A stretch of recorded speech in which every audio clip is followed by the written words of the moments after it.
వచ్చిన అందరికీ వందనాలు. దేవుని యొక్క మహాకృపను బట్టి మనందరం విజ్ఞాపన కూడికలో మనం ఈ విధంగా కలుసుకొని మనం దేవుని ప్రార్థించడానికి దేవుడు మనకి సమయాన్ని ఇచ్చారు. ఈరోజు మనం దేవుని యొక్క వాక్య భాగంలో నుండి ఒక 4 రకాల ప్రార్థనలు ఈరోజు కూడా మనం ధ్యానించుకుందాం. నలుగురు చేసిన ప్రార్థన ఎందుకు చేశారు, ఆ విధంగా వారు చేసిన ప్రార్థన నుండి మనం ఏం తెలుసుకోవచ్చు అనే విషయాల గురించి మనం ధ్యానం చేద్దాం. చూడండి, 2వ కొరింథీయులకు రాసిన పత్రిక 12వ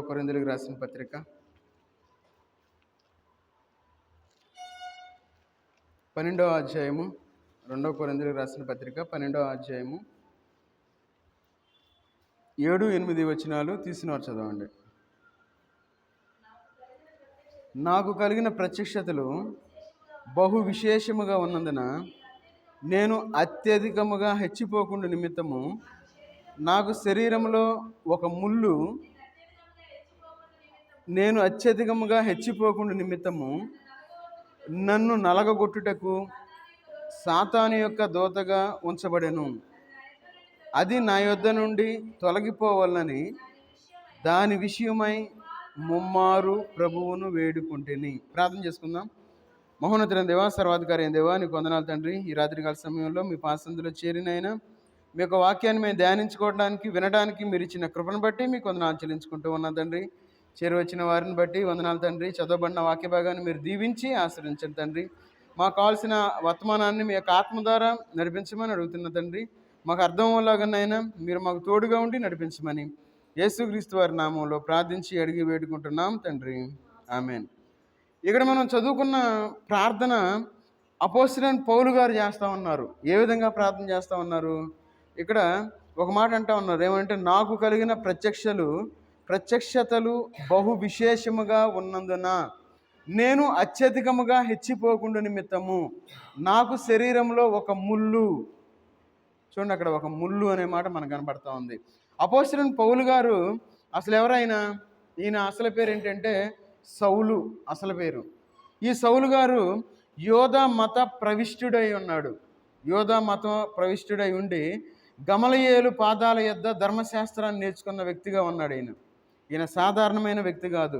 ధర్మశాస్త్రాన్ని అభ్యాసం చేశాడు. క్రైస్తవ్యాన్ని సమూలంగా నాశనం చేద్దామని ఒక కంకణం కట్టుకున్నాడు, ఒక తీర్మానం తీసుకున్నాడు. ఎందుకంటే ధర్మశాస్త్రం దేవుడు మాకు ఇచ్చాడు, ఈ ధర్మశాస్త్రం ప్రకారం మేము జీవించాలని చెప్పి దేవుని కోసం నిలబడ్డాడు. అయితే క్రైస్తవ్యాన్ని సమూలంగా తీసేయాలి అని ఒక తీర్మానం తీసుకున్నాడు. అయితే ఒక అధికారం పొందాడు. యేసుక్రీస్తు వారి యొక్క ప్రత్యక్షత ద్వారా యేసుక్రీస్తు యొక్క ఖైదీగా మార్చబడ్డాడు. ఖైదీగా మార్చబడిన తర్వాత ఏం జరిగింది? దేవుని యొక్క పోలికగా నడిచిన వ్యక్తిగా కనబడతా ఉన్నాడు. అయితే ఇతన్ని ఏం చెప్పుకోవచ్చు, సెకండ్ ఫౌండర్ ఆఫ్ క్రిస్టియానిటీ అని మనం చెప్పుకోవచ్చు. అంటే క్రైస్తవ్యానికి 2వ పునాది అని మనం అపోస్తలుడైన పౌలు గారిని మనం చెప్పుకోవచ్చు. ఎందుకంటే అపోస్తలుడైన పౌలు గారు బైబిల్లో అత్యధికంగా 14 పత్రికలు రాసి పెట్టాడు మన కోసం. ఈ లోకంలో మనం ఎట్లా జీవించాలి అనే హెచ్చరికలు మనకి 14 పత్రికలు మనకి రాసి మనకి పొందుపరిచినట్లు మనం చూస్తూ ఉన్నాం. అయితే ఈ గొప్ప ప్రయాణికుడు అపోస్తలుడైన పౌలు గారు దేవుని కోసం ఎంతగానో కష్టపడిన వ్యక్తిగా మనకు కనబడతా ఉన్నాడు. అంటే ఇప్పుడు మనం చేసే సేవ పౌలు గారి ముందు ఏమాత్రం అసలు ఎందుకు పనికిరాదు ఈ సేవ. మనం ఏంటంటే ఒక మాటలో చెప్పాలంటే ఒక మందిరాన్ని మనం కట్టుకున్నాం, ఆ మందిరంలో నిలబడి దేవుని యొక్క వాక్యాన్ని వినగలుగుతూ ఉన్నాం. కానీ పౌలు గారు అనేకమైన గొప్ప ప్రయాణాలు చేశాడు, ఎన్నో కష్టాల్లో గుండా వెళ్ళాడు, ఎన్నో బాధలు పడ్డాడు. అయితే ఎంత గొప్ప వ్యక్తి ఏమంటా ఉన్నాడు ఇక్కడ చూడండి. అక్కడ నేను అత్యధికముగా హెచ్చిపోకుండా నిమిత్తము నాకు శరీరంలో ఒక ముళ్ళు. ఏంటది ఆ ముళ్ళు? అసలు మనం ఎన్నోసార్లు ఈ మాట చదువుకున్నాం. ముళ్ళు, ఏ ముళ్ళు? పౌలు గారు తన మొదటి సువార్త ప్రయాణంలో ఇట్లా చేస్తూ ఉన్నప్పుడు ఏమవుతుందంటే 3 ప్రయాణాలు చేశాడు అపోస్తలుడైన పౌలు గారు. 3 ప్రయాణాలు, సువార్త ప్రయాణాలు. ఈ 3 ప్రయాణాల్లో బర్నబాతో కలిసి ఇకోనియా, లుస్త్రా ప్రాంతంలో దేవుని యొక్క వాక్యాన్ని ప్రకటిస్తూ ఉన్నాడు. మొదటి ప్రయాణం అది. లుకోనియా, లుస్త్రా ప్రాంతంలో దేవుని యొక్క సువార్త పని చేస్తూ ఉన్నారు. సువార్త పని చేస్తూ ఉన్నప్పుడు అప్పుడు ఎంతో తిరుగుబాటు ఉంది క్రైస్తవుల మీద. ఇప్పుడు చాలా తక్కువ. అప్పుడు ఏం చేశారంటే అపోస్తలుడైన పౌలు గారిని, ఎందుకంటే ఆయన కొట్టి చనిపోయాడు అనుకున్నారు. రాళ్లతో కొట్టారు పౌలు గారిని. అయితే పడిపోయాడు. పడిపోయిన తర్వాత పౌలు గారు చనిపోయారులే, ఈయన చనిపోయిన వ్యక్తిని ఏం చేద్దాం అని చెప్పి పట్టుకొని ఈడ్చుకొని వెళ్ళి ఊరి చివర పడేశారు పౌలు గారిని. అయితే ఈ రాళ్ళ పెట్టి కొట్టినప్పుడు ఏమైందంటే ప్రక్కటెముకలకి బాగా గాయాలైనవి. అంటే పౌలు గారు చనిపోవాలా, ఆ గాయాలు అవ్వటం వల్ల ఆ నొప్పి ఎందుకంటా ఉన్నాడు ఇక్కడ ఏమని, నాకు శరీరంలో ఒక ముళ్ళు అనే మాట వాడుతూ ఉన్నాడు. అంటే ముళ్ళు అంటే ఆ యొక్క బాధ భరించలేని స్థితిలో ఉన్నారు పౌలు గారు. చూడండి, అంత బాధపడతా కూడా దేవునికి ప్రార్థన చేస్తూ ఉన్నాడు. ఏమని, నేను అత్యధికముగా హెచ్చిపోకుండా నిమిత్తము నన్ను నలగొట్టుటకు సాతాను యొక్క దూతగా ఉంచబడెను. చూడండి, తను ఎంతో బాధ అనుభవిస్తూ ఉన్నాడు, ఎన్నో అద్భుత కార్యాలు చేస్తూ ఉన్నాడు, ఎన్నో గొప్ప కార్యాలు చేస్తూ ఉన్నాడు. కానీ తన యొక్క శరీరంలో ఒక బాధ ఉంచబడినట్టు మనం చూస్తూ ఉన్నాం. అదే ఒక ముళ్ళు అనే మాట మనకి ఇక్కడ కనబడతా ఉంది. అందుకే చూడండి, అక్కడ మనం గమనించినట్లయితే 8వ వచనంలో, అది నా యొద్ద నుండి తొలగిపోవాలని దాని విషయమై ముమ్మారు ప్రభువును వేడుకుంటుని. చూడండి, దేవునికి ప్రార్థన చేస్తే దేవుడు ఆ బాధ తీసివేయలా, ఆ బాధను అంతే ఉంచాడు. అందుకే చూడండి, ఇక్కడ ఆ సందర్భంలో ఈ బాధ సుమారు 20 సంవత్సరాలు ఉంచబడింది. అపోస్తలుడైన పౌలు 20 సంవత్సరాలు ఆ బాధపడినట్లు మనం చూడగలం.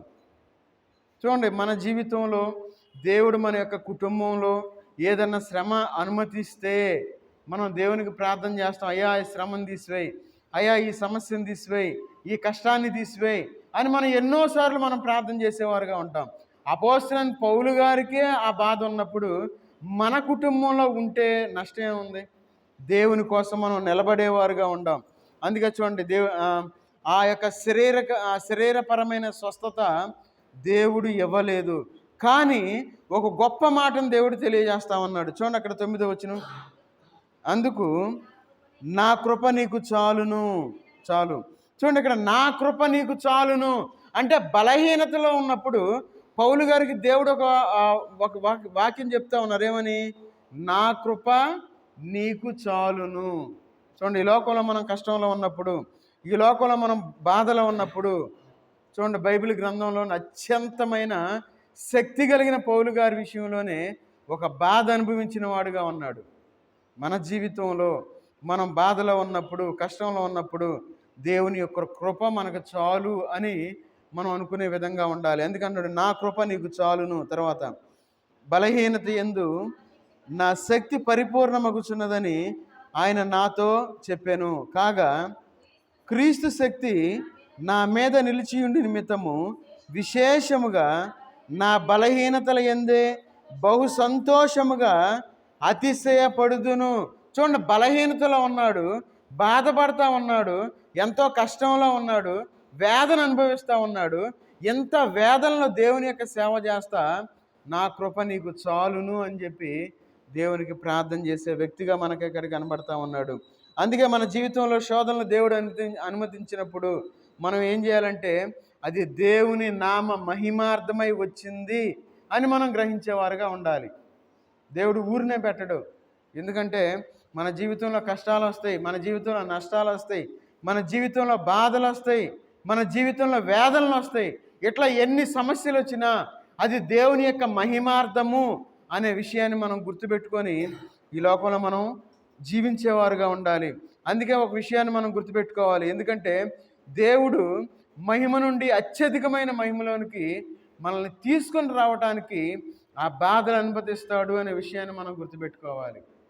అయ్యో నేను కష్టంలో ఉన్నానే, అయ్యో నేను బాధలో ఉన్నానే, నేను వేదనలో ఉన్నానే అని చెప్పి మనం కృంగిపోవసరలా. ఈ లోకంలో మనం ప్రార్థన చేయాలి. అయ్యా నాకు శక్తినివ్వు, నాకు బలాన్నివ్వు, అయ్యా నీ కృప నాకు చాలు అని మనం దేవునికి ప్రార్థన చేసేవారుగా ఉండాలి. అందుకే చూడండి, ఈ లోకంలో మనం జీవించేటప్పుడు దేవుని యొక్క మహిమార్థమైన జీవితాలు మనం జీవించేవారుగా ఉండాలి. అందుకే చూడండి, మనం 2వ తిమోతి రాసిన పత్రికలో 2వ తిమోతి రాసిన పత్రికలో పౌలు గారు ఒక మాట అంటూ ఉంటారు. 4వ అధ్యాయము 7-8 వచనాలు చదవండి. మంచి పోరాటం పోరాడి తిని, నా పరుగు కడముట్టించి తిని, విశ్వాసము కాపాడుకుంటుని, ఇక మీదట నా కొరకు నీతి కిరీటం ఉంచబడినది.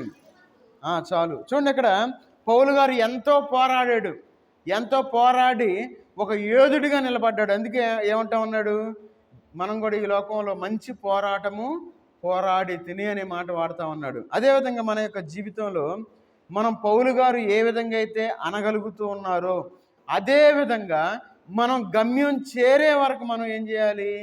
ప్రార్థనలో కొనసాగేవారుగా ఉండాలి. మనకు వచ్చిన సమస్యను మనం చూడకూడదు, మనకు వచ్చిన మన యొక్క బాధను మనం చూడకూడదు, మన యొక్క వేదన మనం చూసేవారుగా ఉండకూడదు. మన గమ్యం చేరే వరకు పౌలు గారు ఏ విధంగా అయితే ప్రార్థన చేసి ఉన్నారో అదే విధంగా మనం దేవుని యొక్క సన్నిధిలో మనం ఏం చేయాలి? ప్రార్థించేవారుగా ఉండాలి అని అపోస్తలుడైన పౌలు గారి ప్రార్థన మనకు కనబడతా ఉంది. తర్వాత దేవుని యొక్క వాక్య భాగంలో చూడండి, తర్వాత లోకాసు వార్త 16వ అధ్యాయము, లోకాసు వార్త 16వ అధ్యాయము 24 వచనం చదవండి. 16:24. 16:24 లోకాసు వార్త. తండ్రి అయిన అబ్రహామా, నాయందు కనికరపడి తన వ్రేలి కొనను నీళ్లలో ముంచి నా నాలుకను చల్లార్చుటకు లాజరును పంపుము, నేను ఈ అగ్ని జ్వాలలలో యాతన పడుచున్నానని కేకలు వేసెను. ఇక్కడ మనం చూసుకున్నట్లయితే ఈ పాతాళం నుండి ధనవంతుడు ప్రార్థన చేస్తూ ఉన్నాడు. ఏమని? కేకలేస్తూ ఉన్నాడు. ఏమని? తండ్రి అయిన అబ్రహామా. తన జీవితంలో ఎప్పుడు ప్రార్థన చేస్తున్నాడు? తండ్రి అని ఎప్పుడు ప్రార్థన చేస్తున్నాడు. కానీ అబ్రహాము ఎదురుగా కనపడతా ఉన్నప్పుడు అబ్రహాముకు ప్రార్థన చేస్తూ ఉన్నాడు. నా యందు కనికరపడి తన వేలి కొనను నీళ్ళల్లో ముంచి. తన వేలి కొన ఎవరు? తన అంటే భేదవాడు లాజరు యొక్క వేలి కొన ముంచి ఏమంటా ఉన్నాడు? నా నాలుకను చల్లార్చుటకు లాజరును పంపుము అంటా ఉన్నాడు. చూడండి, ఇక్కడ ధనవంతుడికి రక్షణ నీతి వస్త్రాలు లేవు. ఈ లోకంలో జీవించినప్పుడు దేవునికి భక్తుడిగా జీవించలా, దేవుని సన్నిధిలో గడపలా. ఎవరు? ధనవంతుడు అనుకున్నాడు, నేనెందుకు ప్రార్థనకి వెళ్ళాలి, నేనెందుకు విజ్ఞాపన చేయాలి, నేనెందుకు ఆరాధన చేయాలి, నేనెందుకు బలలో చేతులు వేయాలి అని ఒకవేళ అనుకుని ఉండొచ్చేమో. అయితే తను రక్షణ వస్త్రాన్ని, నీతి వస్త్రాన్ని పొందలేని వ్యక్తిగా జీవించిన వ్యక్తిగా ఉన్నాడు. కానీ లాజరు తన దరిద్రుడు, కానీ తన యొక్క ఆధ్యాత్మికంగా ధనవంతుడిగా కనబడతా ఉన్నాడు. ఈ లోకంలో మనం అనుకుంటాం, ఒకవేళ మన స్థితి బాగోలేదు అనుకోండి, ఏందనయ్య ప్రార్థనకి వెళ్తున్నాం కానీ దేవుడు మా స్థితిని మార్చలేదు అనుకుంటాం.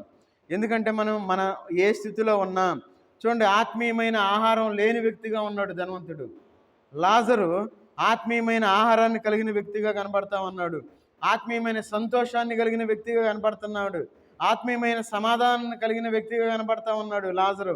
కానీ చివరికి మనం గమనించినట్లయితే జీవిత అంతం వచ్చినప్పుడు ధనవంతుడి యొక్క జీవితంలో వేదనను మనం చూస్తూ ఉన్నాం, బాధను మనం చూస్తూ ఉన్నాం, నిత్య మరణాన్ని మనం చూడగలుగుతూ ఉన్నాం. ధనవంతుడు దేవుని వైపు చూడలా, లాజరు దేవుని వైపు చూస్తూ ఉన్నాడు, దేవునికి ప్రార్థించేవాడుగా ఉన్నాడు. ఈ విధంగా ఉన్నప్పటికీ తను ఎప్పుడు దొంగతనం చేయలా. ధనవంతుడి దగ్గర ఆ యొక్క పడే రొట్టె ముక్కలు తినడానికి ఇష్టపడ్డాడు, కానీ దొంగతనం చేసి నేను వాటిని తినాలి అనే ఆశ కలిగిన వ్యక్తి కాదు ఈ లాజరు. చూడండి, మన యొక్క జీవితంలో మనం చాలా జాగ్రత్తగా ఉండాలి. ఎందుకు ధనవంతుడు ఆ యొక్క వేదన పడతా ఉన్నాడు? చెప్పండి, ఒకసారి మనం ప్రశ్నించుకుందాం. ధనవంతుడు ఎందుకు వేదన పడాలి? కనికరము లేని వ్యక్తిగా ఉన్నాడు కాబట్టి వేదన పడతా ఉన్నాడు. అందుకే చూడండి, ఇప్పుడు మనం మత్తయి సువార్త 5వ అధ్యాయము చూడండి, మత్తయి సువార్త 5వ అధ్యాయము 7వ వచనం చదవండి. కనికరము గలవారు ధన్యులు, వారు కనికరము పొందుదురు. చాలు, కనికరము గలవారు ధన్యులు. ధనవంతుడిగా ఉన్నాడు, ఇంటి ముందు దరిద్రుడిగా ఉన్నాడు. ఎవరు? లాజరు. ఒక పేదవాడిగా కనపడుతున్నాడు, ఆహారం లేని వ్యక్తిగా కనపడతా ఉన్నాడు, వస్త్రాలు లేని వ్యక్తిగా కనపడతా ఉన్నాడు. కనికరము చూపలేదు కాబట్టి కనికరాన్ని పొందలేని విధంగా మనకి ఇక్కడ దేవుని యొక్క వాక్యం రాయబడి ఉంది. అందుకన్నాడు, కనికరము గలవారు ధన్యులు, వారు కనికరము పొందుదురు. మన జీవితంలో మనం ఎట్లా ఉండాలంటే కనికరాన్ని చూపించేవారుగా ఉండాలి ఈ లోకంలో మనం జీవించేటప్పుడు. ఈ లోకంలో మనం కనికరం లేనివారుగా ఉన్నాం. కాబట్టి మనం కనికరాన్ని పొందలేని వ్యక్తులుగా ఈ లోకంలో జీవిస్తూ ఉన్నాం. ఈరోజు ఉదయం మధ్యాహ్నం 3:30 రోడ్డు మీద వెళ్తూ ఉన్నాం. ఒక వ్యక్తి సడన్గా అయ్యా ఆపాపా అన్నాడు బండి. ఏందా ఈయన ఆపమంటున్నాడు? ఏమన్నా చేతిలో ఒక బ్యాగ్ కనబడతా ఉంది, ఏమన్నా చందాలు అడగటానికి ఆపమంటున్నాడేమో అనుకున్నాం.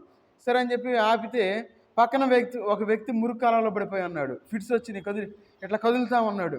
ఇక ఎమ్మటనే నేనేమనుకుంటున్నాను, ఒకవేళ ఈయన ఏదైనా అడగటాకేమనుకున్నా. ఎమ్మటనే చూసి గబగబా నేను రాజు ఇద్దరం కలిసి గబగబా వెళ్ళి అతన్ని తీసుకొని బయటికి తీసుకొచ్చి అక్కడ పెట్టి, అంటే చూడండి అట్లా పడిపోవటం వల్ల దెబ్బ తగిలింది, రక్తం పోతూ ఉంది. అయితే నేనేమనుకున్నానంటే తీసుకుని హాస్పిటల్ తీసుకెళ్దాం అనుకున్నాను.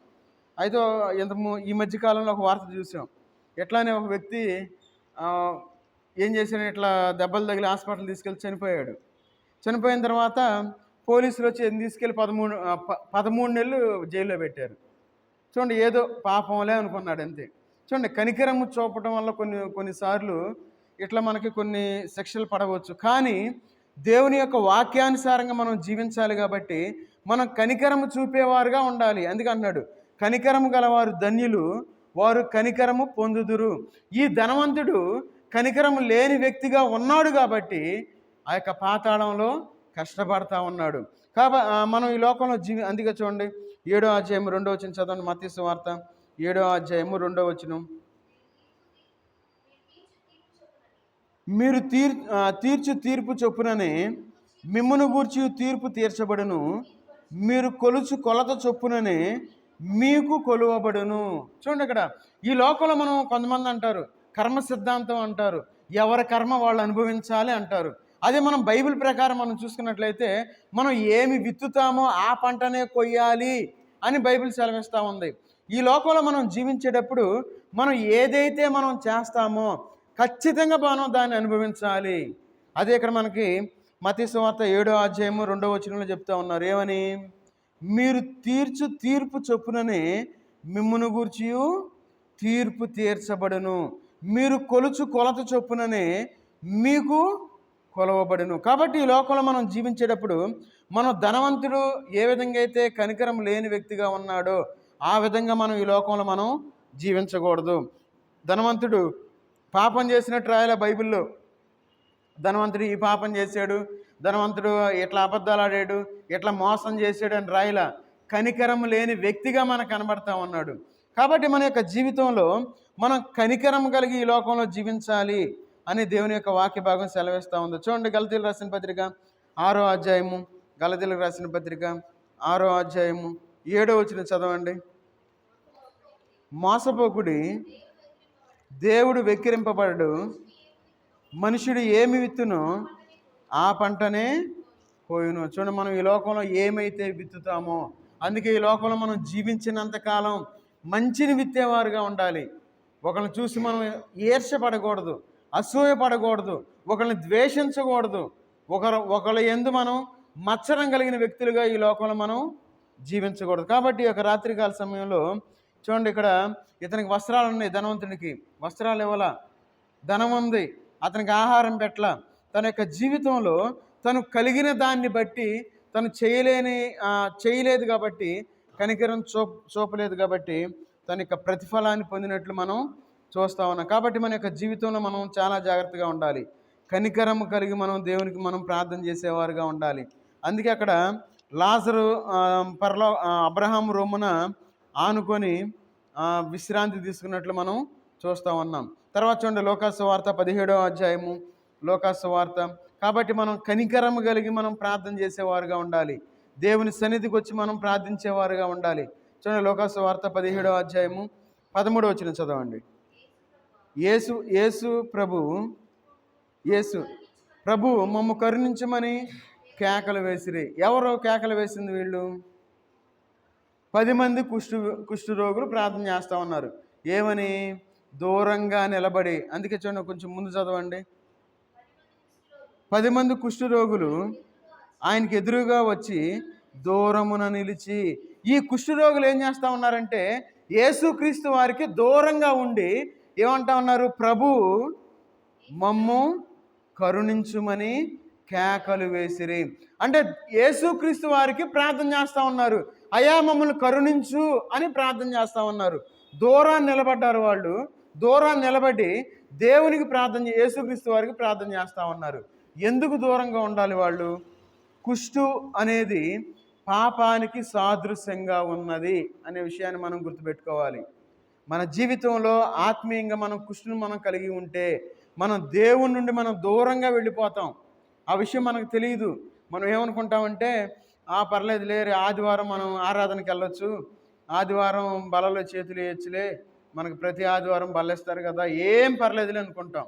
అయితే ఈ కుష్టు అనేది ఆత్మీయమైన కుష్టు మనం కలిగి ఉన్నప్పుడు మనం దేవుని నుండి దూరంగా ఉండి మనం ప్రార్థించేవారుగా ఉంటాం. ఈ విజ్ఞాపన చేయాల్సిన మనము, దేవుని సన్నిధిలో ఉండవలసిన మనము ఈరోజు మనం ఏం చేసాం? దేవుని యొక్క మందిరం నుండి దూరంగా ఉన్నాం. ప్రార్థన చేస్తాం, అయ్యా దేవా దేవా దేవా స్తుతి స్తుతి స్తుతి అని మనం దేవునికి ప్రార్థన చేసేవారుగా ఉంటాం. మరి దేవుడు మన ప్రార్థన ఆలకిస్తాడా?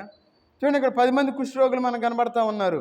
చూడండి, లేవియాకాండం 13వ అధ్యాయము, లేవియాకాండం 13వ అధ్యాయము 45, 46 వచనాలు చదవండి.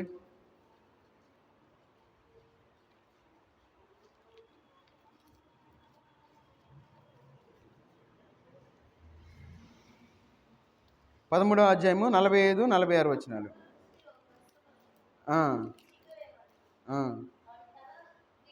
వాడు తల విరియబోసుకొనవలెను, వాడు తనపై పెదవిని కప్పుకొని అపవిత్రుడను అపవిత్రుడను అని బిగ్గరగా పలకవలెను.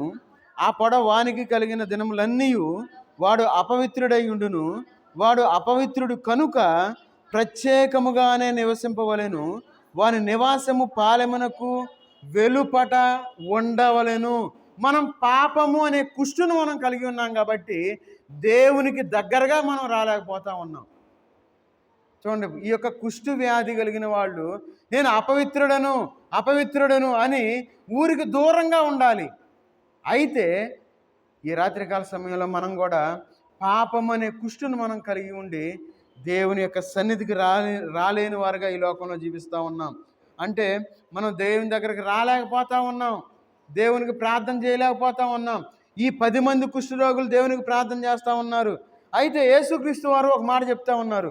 చూడండి, లోకాసువార్త 17వ అధ్యాయము 14వ వచనం ఒకసారి చదవండి. ఆయన వారిని చూచి చూడండి, యేసుక్రీస్తు వారు ఏం చెప్తా ఉన్నారు? మీరు వెళ్ళి యాజకుడికి కనపరుచుకో అని చెప్తా ఉన్నారు. మరి వీళ్ళు ప్రశ్నించాలిగా, ఏమని? అయ్యా మేము స్వస్థపడితే మేము అప్పుడు యాజకుల దగ్గరికి వెళ్తాము, మేము ఆ యొక్క కానుకేదో అర్పించుకుంటాము అని అడగాలిగా. అడగల. కానీ అడగకుండా వీళ్ళు ఏం చేశారు చెప్పండి? యాజకుడి దగ్గరికి వెళ్తా ఉన్నారు. వెళ్తా ఉన్నప్పుడే వాళ్ళు ఏం చేశారు? స్వస్థత పొందినట్లు మనం చూడగలుగుతూ ఉన్నాం. చూడండి, ఇట్లా స్వస్థత పొందినప్పుడు వాళ్ళు ఎంతమంది వచ్చారు? వెనక్కి ఎంతమంది వచ్చారు? ఒకళ్ళు మాత్రమే వచ్చారు. మిగతా 9 మంది ఎక్కడ? మనం దేవుని దగ్గర నుండి అనేకమైన ఆత్మీయమైన మేళ్ళు పొందుతూ ఉన్నాం. దేవుని దగ్గర నుండి ఆయన కృపను పొందుకుంటా ఉన్నాం. దేవుని యొక్క స్వస్థత పొందుకుంటా ఉన్నాం. దేవుని యొక్క మేళ్ళు పొందుకుంటా ఉన్నాం. ఈ 9 మంది ఎక్కడా అనే స్థితిలో మనం జీవిస్తూ ఉన్నాం. ఏదో ఒకళ్ళు ఇద్దరే దేవుని దగ్గరకు వచ్చి దేవునికి కృతజ్ఞతలు చెల్లించేవారుగా ఉన్నారు, దేవునికి ప్రార్థన చేసేవారుగా ఉన్నారు. మిగతా వాళ్ళ యొక్క జీవితాలు ఏమైనాయి? మన యొక్క ఆత్మీయమైన జీవితం ఏమైంది? మనం కూడా విశ్వాసులమే, మనం కూడా ఆత్మీయులమే, మనం కూడా దేవుని దగ్గర మనం బాప్తిసం పొందిన వాళ్ళమే. ఏది? ఆత్మీయమైన కుష్టి వ్యాధి కలిగిన వారుగా ఈ లోకంలో మనం జీవిస్తూ ఉన్నాం. 9 మంది ఏ విధంగా అయితే దూరంగా వెళ్ళిపోయినట్లు మనం చూస్తూ ఉన్నామో అదే విధంగా మన యొక్క జీవితంలో మనం జీవిస్తూ ఉన్నాం. చూడండి, అక్కడ 19వ వచనం చదవండి. నీవు లేచిపోము, నీ విశ్వాసం నిన్ను స్వస్థపరిచనని వానితో చెప్పాను. చూడండి, విశ్వాసంతో మనం దేవుని సన్నిధికి రావాలి. ఒక్కడ మాత్రమే వచ్చాడు దేవుని సన్నిధికి. అయ్యా నువ్వు నాకు స్వస్థత వచ్చింది అని చెప్పి విశ్వాసంతో మళ్ళా దేవుని యొక్క సన్నిధికి వచ్చాడు. దేవునికి కనపడినట్లు మనం చూస్తూ ఉన్నాం. ఈ రాత్రికాల సమయంలో అవిశ్వాసుల వలె మనం జీవించకూడదు. 9 మంది అవిశ్వాసం కనబడతా ఉంది మనకి ఇక్కడ. 9 మంది దేవుని సన్నిధికి రాలా. కృతజ్ఞత లేని వారుగా ఈ లోకంలో జీవిస్తూ ఉన్నారు. కాబట్టి ఈ యొక్క రాత్రికాల సమయంలో మనం విశ్వాసంతో మనం ప్రార్థన చేసేవారుగా ఉండాలి. ఆ 9 మంది వలె మనం జీవించవద్దు. ఆదివారం క్రైస్తవులుగా మనం ఉండొద్దు. పండగ క్రైస్తవులుగా మనం ఉండొద్దు. ఈ లోకంలో అదే చేస్తాం. పండగ అనగానే మనకి ఎంత సంతోషం ఉండాలి, కాదంటలేదు. కానీ నిజమైన సంతోషాన్ని మనం కలిగిన వారుగా ఉండాలి. చూడండి, తర్వాత యోవేలు గ్రంథం 2వ అధ్యాయము 17వ వచనం చదవండి. తర్వాత 4వ రకం ప్రార్థన కూడా మనం చూసుకొని మనం ముగించుకుందాం. యోవేలు గ్రంథం 2వ అధ్యాయము 17వ వచనం.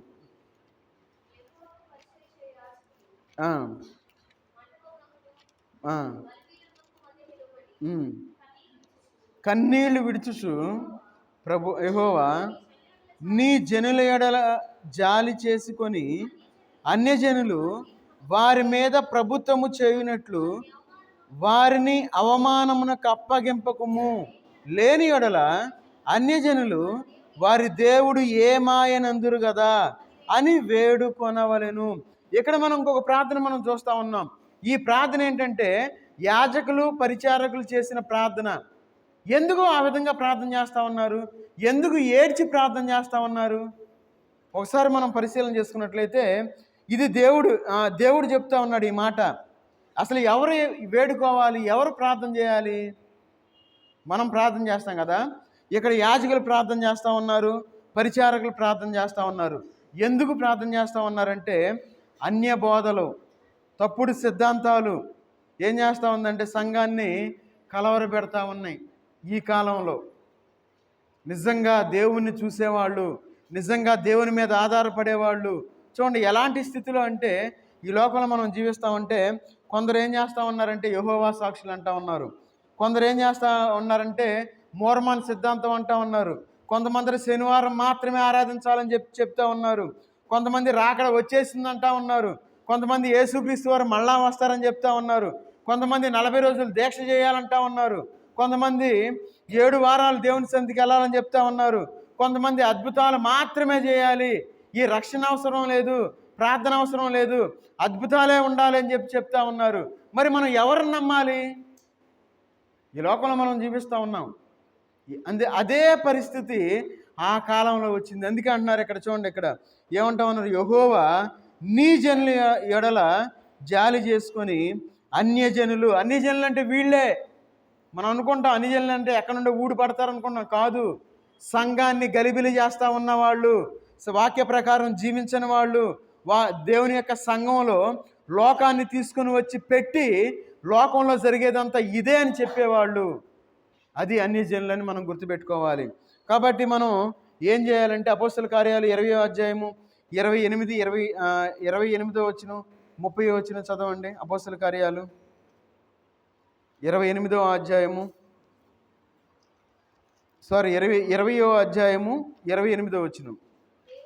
దేవుడు తన స్వరక్తమిచ్చి సంపాదించిన తన సంఘమును కాయుటకు పరిశుద్ధాత్మ మిమ్మును దేనియందు అధ్యక్షులుగా ఉంచెనో ఆ యావత్తు మందను గూర్చియు మీ మట్టుకు మిమ్మును గూర్చియు జాగ్రత్తగా ఉండుడి. చూడండి, మందని గురించి జాగ్రత్తగా ఉండాలి. ఇది వాక్యానుసారమా కాదని మనం గ్రహించాలి. వాక్యంలో లేని విషయాలు బోధిస్తే అది ఎవరైనా సరే దాని నుండి మనం విడిపోయి బయటికి రావాలి. అట్లా కాదు. ఏం చేస్తాం? అయ్యా సంతోషంగా ఉందిగా, అయ్యా మనము చేయాలయ్యా, సంతోషంగా ఉందంట మనము చేయాలంట. ఎన్ని రకాలు మనం చూస్తూ ఉన్నామో చూడండి. కొంతమంది ఏమంటారు 7 వారాలు మందిరానికి వెళ్తే సరిపోయిద్ది, దేవుడికి అద్భుత కార్యాలు చేస్తాడు, దేవుడి కార్యాలు చేస్తాడు. చూడండి, మనం పెట్టుకున్నాం, ఇవన్నీ మనం పెట్టుకున్నాం. కాబట్టి ఈ లోకంలో మనం జీవించేటప్పుడు వాక్యానుసారంగా ఉండాలి. వాక్యానుసారమైన జీవితాలు మనం జీవించాలి. వాక్యానుసారంగా మనం ఎదిగేవారుగా ఉండాలి. ఆ విషయాలన్నీ మనం మర్చిపోయాం. దేవుని యొక్క బల్ల చూడండి, వారానికి ఒకసారి తీసుకోవాలిగా. ఇంకిత జ్ఞానం అది మనకు తెలుసు ఆ విషయం. మళ్ళీ దీని గురించి బోధించినా తప్పే. మళ్ళా అయ్యా మీది మీదే, మాది మాదే. మనం ఐక్యత కలిగి ఉండాలి. అదే ఎక్కడ అంటున్నాడు, ఏమని? దేవుడు తన స్వరక్తమిచ్చి సంపాదించిన తన సంఘమును 29వ వచనం. మీరు వెళ్ళిపోయిన తర్వాత క్రూరమైన తోడేళ్లు మీలో ప్రవేశించినని నాకు తెలియను. వారు మందను కనికరింపరు, మరియు శిష్యులను తమ వెంబడి తన వెంట ఈడ్చుకొని పోవాలని ప్రతికూల వచనములు పలుకు మనుషులు మీలోనే బయలుదేరును. మన కళ్ళారా మనం చూస్తూ ఉన్నాం. ఎన్ని రకాల బోధలు వచ్చినాయో ఎలాంటి చూస్తూ ఉన్నాం. చూడండి, మనం చూస్తూ ఉన్నాం. రోజు మనం భోజనం చేస్తూ ఉంటాం. మనకు తెలుసు ప్రతి ఆదివారం బలలో చేతులు వేయాలి, ఆత్మీయంగా మనం అభివృద్ధి చెందాలి. లేదు, పోయింది అసలు. ఆ మాట అంటే ఏమంటావు తెలుసా? అయ్యా నీకే అన్నీ తెలిసినట్టు చెబుతున్నావే, నీకు అంత గర్వం ఏంది? నీ గురించి వాళ్ళ గురించి ఎందుకు? వాక్యాన్ని వాక్యంలాగా ప్రకటిస్తే అంతే ఉంటుంది, బాధగానే ఉంటుంది. సంవత్సరం గడిచిపోతూ ఉంది. ఒకసారి మన గుండెల మీద చేసుకుని మనం పరిశీలించుకుందాం. ఆత్మీయంగా నేను ఎంత అభివృద్ధి చెందాను, నా యొక్క కుటుంబంలో ఎన్ని ఆశీర్వాదాలు నేను చూశాను, వాక్యానుసారంగా నేను జీవిస్తున్నానా లేదా అని మనం ప్రశ్నించుకొని, ఒకవేళ అలాంటి క్రమంలో మనం లేకపోతే, అలాంటి సహవాసంలో మనం లేకపోతే ఇప్పుడే ఒక నిర్ణయం తీసుకుందాం. అయ్యా నేను ప్రతి వారం బలలో చేతులు వేస్తాను, ఆత్మీయంగా ఎదుగుతాను, ఆత్మీయంగా ఫలిస్తాను, నా కుటుంబాన్ని కట్టుకుంటాను. కుటుంబాలు అనేకమైన శ్రమలు వస్తూ ఉన్నాయి, అనేకమైన నిందలు వస్తూ ఉన్నాయి, అనేకమైన అనారోగ్య పరిస్థితులు వస్తూ ఉన్నాయి. ఎందుకు వస్తున్నాయి అంటే ఊరినే రావట్లా. మనం అనుకుంటాం ఏమనంటే, ఏముందలే అయ్యా, ఇంతకుముందు అయితే ప్రతి ఆదివారం ఆరాధన చేసేవాడిని, ఇప్పుడు ఏడ చేస్తున్నామయ్యా, చేయనీయట్లేదు. బలలో చేతులు వేసేవాళ్ళని ఎవరు ఎత్తున్నారయ్యా, ఎవరు ఇట్లేదుగా. ఈ లోకంలో మనకు మనమే సర్ది చెప్పుకుంటూ ఈ లోకంలో మనం జీవిస్తూ ఉన్నాం. చూడండి, ఇశ్రాయేలు పరిపాలించిన రాజుల్లో దావీదు గారు, ఆసా, హిజ్కియా, తర్వాత ఓషియా, వీళ్ళు మాత్రమే దేవుని యొక్క వాక్యానుసారంగా వాళ్ళు పరిపాలించినట్లు మనం చూస్తూ ఉన్నాం. మిగతా రాజులందరూ వాళ్ళు ఇష్టానుసారంగా పరిపాలన చేశారు. అదేవిధంగా ఇప్పుడు మనం పరిచారకులు, దేవుని యొక్క సేవకులు అని మనం చెప్పుకుంటూ మనం చూసే ప్రతిదీ అప్పుడు జరిగినట్లే జరుగుతూ ఉంది. కాబట్టి మనం భారం కలిగి మనం ప్రార్థన చేసేవారుగా ఉండాలి, వాక్యానుసారంగా ఈ లోకంలో మనం జీవించేవారుగా ఉండాలి. చూడండి, మనం ఉపవాస ప్రార్థన మనం ఈ సంవత్సరం మొదట్లో స్టార్ట్ చేసాం. దేవుడు మన యొక్క మందిరంలో అనుకోని విధంగా చూడండి ఎన్ని గొప్ప కార్యాలు చేశాడు దేవుడు. ఒకసారి ఆలోచించండి, దేవుడు మన కుటుంబాన్ని కూడా ఈ విధంగా ఆశీర్వదించాలని చెప్పి ఆయన ఆశపడతా ఉన్నాడు. మన కుటుంబాలు కూడా ఈ విధంగా ఆశీర్వదించబడాలి, మన కుటుంబాలు దీవించబడాలి, మన కుటుంబాల్లో సంతోషం ఉండాలి, మన కుటుంబాల్లో సమాధానం ఉండాలి. ఇవన్నీ లేకుండా మనం జీవిస్తూ ఉన్నాం. ఎందుకు జీవిస్తూ ఉన్నాం అంటే మన ఇష్టానుసారంగా మనం ఈ లోకంలో జీవిస్తూ ఉన్నాం. మనకు భయం. ఎందుకు భయం? ఏమని అంటారేమో భయం. ఎందుకు భయం? దేవుడు వాక్యం ఇచ్చాడు మనకి. ఆ వాక్యాన్ని ఒకవేళ మనం ఒంటరి వాళ్ళం అయిపోతామేమో, ఒకవేళ మనం ఒంటరి వాళ్ళం అయినా పరలోకంలో అడుగుపెట్టేది మనమే అనే విషయాన్ని మనం గుర్తుపెట్టుకోవాలి. ఎందుకంటే వాక్యానుసారంగా మనం జీవించాలి. దావీదు గారిని దేవుడు ఎంతగానో ఆశీర్వదించాడు. చూడండి, తన యొక్క జీవితంలో, హిజ్కియా గారి యొక్క జీవితంలో తన యొక్క మరణకాలం వచ్చిన తర్వాత ఆయుష్నిచ్చినట్లు మనం చూస్తూ ఉన్నాం. తర్వాత ఓషియా రాజు, చూడండి వీళ్ళందరూ దేవుళ్ళు ఆశీర్వదించబడినట్లు మనం చూస్తూ ఉన్నాం. మరి మన జీవితాలు ఎందుకు ఆశీర్వదించబట్టలా? చూడండి, మన యొక్క జీవితంలో మనం చాలా జాగ్రత్తగా ఉండాలి. ఈ యొక్క యాజకులు, పరిచారకులు ఏ విధంగా అయితే ప్రార్థన చేసి ఉన్నారో అలాంటి భారం కలిగిన ప్రార్థన మనం చేద్దాం. కొత్త సంవత్సరంలో మనం దేవుని యొక్క కార్యాలు మన కుటుంబాల్లో చూద్దాం. ఈ సంవత్సరం మనం దేవుని యొక్క మందిరంలో కార్యాలు చూడాలనుకున్నాం, చూస్తాం కూడా. అదేవిధంగా మన కుటుంబాల్లో కూడా జరగాలి కొత్త సంవత్సరంలో. అలాంటి ఆశ కలిగి మనం మన యొక్క జీవితాలు మనం ముందుకి కొనసాగుదాం. కాబట్టి ఈ రాత్రికాల సమయంలో మనందరం చాలా జాగ్రత్తగా ఉండాలి. మనం వినేదంతా నిజం కాదు, వాక్యానుసారంగా వాక్యంలో ఉన్నదా లేదా మనం పరిశీలన చేసి వాక్యానుసారంగా మనం ముందుకు వెళ్దాం. కాబట్టి మనందరం తల్ల వంచి మనం మన యొక్క కుటుంబ సమస్యల కోసం మనం దేవుని యొక్క సన్నిధిలో మనం విజ్ఞాపన ప్రార్థన చేద్దాం. అందరం తల్ల వంచి ప్రార్థన చేద్దాం.